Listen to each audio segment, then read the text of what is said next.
வாழ்க்கைக்கான வார்த்தை என்ற இந்த வலை ஒளிபரப்பிற்கு உங்களை வரவேற்கிறோம்.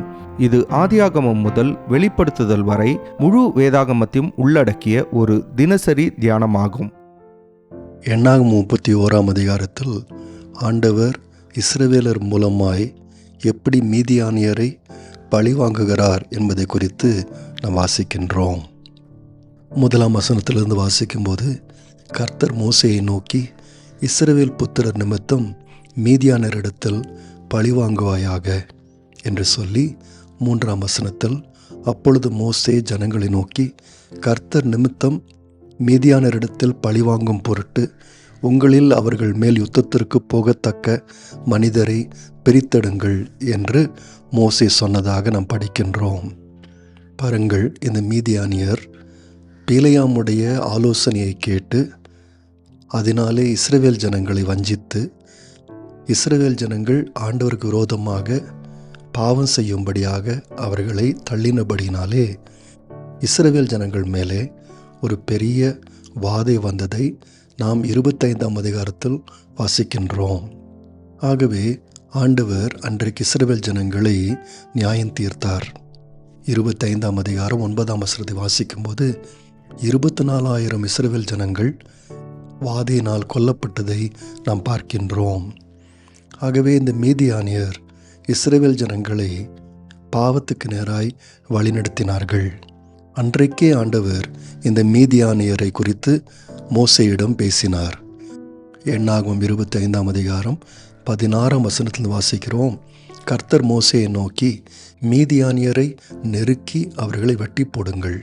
பேயோரின் சங்கதியிலும் பேயோரின் நிமித்தம் வாதை உண்டான நாளிலே குத்துண்ட அவர்கள் சகோதரியாகிய கஸ்பி என்னும் மீதியான் பிரபுவினுடைய குமாரத்தியின் சங்கதியிலும் அவர்கள் உங்களுக்கு செய்த சற்பனைகளினால் உங்களை மோசம் போக்கி நெருக்கினார்களே என்று ஆண்டவர் சொன்னார். நண்பர்களே, ஆண்டவருடைய கோபம் மிகவும் உண்மையான ஒரு காரியமாக இருக்கின்றது. இந்த அதிகாரத்தில் சொல்லப்பட்டிருக்கின்ற சில காரியங்களை குறித்து சில பேர் இடரலும் அடையலாம், சில பேர் தவறாக புரிந்து கொள்ளலாம். ஆனால் ஆண்டவர் இந்த கானானியர்களை இப்படி தண்டிப்பதாக பல 100 வருஷங்களுக்கு முன்பதாக ஆபிரகாமிடம் ஆண்டவர் சொல்லியிருந்தார். இங்கேயும் இந்த மீதியானியரும் இந்த கானானியரும் மதம் என்ற பெயரில் மிகவும் கேவலமான அருவருப்பான பாலியல் பழக்க வழக்கங்களுக்கு மத ரீதியான ஒப்புதல் அளித்திருந்தார்கள்.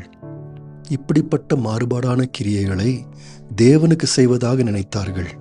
அதைதான் 25ஆம் அதிகாரத்தில் மீதியானியர் இஸ்ரவேல் ஜனங்களுக்கு அறிமுகப்படுத்தினார்கள். அப்பொழுது தேவன் இஸ்ரவேலை வாதையினால் தண்டித்தார். இப்பொழுது மீதியானியரை ஆண்டவர் நியாயந்திருக்கின்றார். நண்பர்களே, இந்த 31ஆம் அதிகாரம் இன்றைக்கு பாவிகளை நியாயம் தீர்ப்பதற்கோ கொல்லுவதற்கோ அவர்களுக்கு விரோதமாக போர் செய்வதற்கோ தேவ பிள்ளைகளுக்கு உத்தரவு கொடுக்கவில்லை. பாருங்கள், இந்த பகுதியில் மோசே அல்ல, தேவன்தான் மோசேயிடத்தில் இதை செய்ய வேண்டும் என்று சொல்லுகின்றார். ஆகவேதான் இஸ்ரவேல் ஜனங்கள் மீதியானிற்கு விரோதமாய் போர் தொடுத்தார்கள் என்பதை நாம் புரிந்து கொள்ள வேண்டும். ஆனால் இன்றைக்கு சில கிறிஸ்தவர்கள் இந்த பகுதியை எடுத்துக்கொண்டு மற்ற தேசங்களுக்கு விரோதமாக போர் செய்வதற்கு ஆண்டவர் தங்களுக்கு உத்தரவு கொடுத்திருக்கின்றார் என்று தவறாக புரிந்து கொள்ளுகின்றார்கள். இது துக்ககரமான ஒரு காரியம். பாருங்கள், ஆண்டவர் வெறுமனே போர் செய்வதற்காக மனிதர்களை உற்சாகப்படுத்துவது கிடையாது.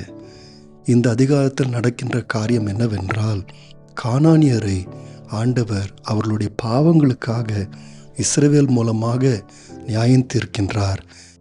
இந்த பகுதியிலிருந்து விசுவாசிகள் புரிந்து கொள்வது என்னவென்றால், மற்றவர்களை கொல்லுவதோ இல்லாவிட்டால் போர் செய்வதோ அல்ல, மாறாக ஆண்டவர் பரிசுத்தராய் இருக்கின்றார், அவர் நீதியான வாழ்க்கையை எதிர்பார்க்கின்றார் என்பதை தான் விசுவாசிகள் கற்றுக்கொள்ளுகின்றார்கள்.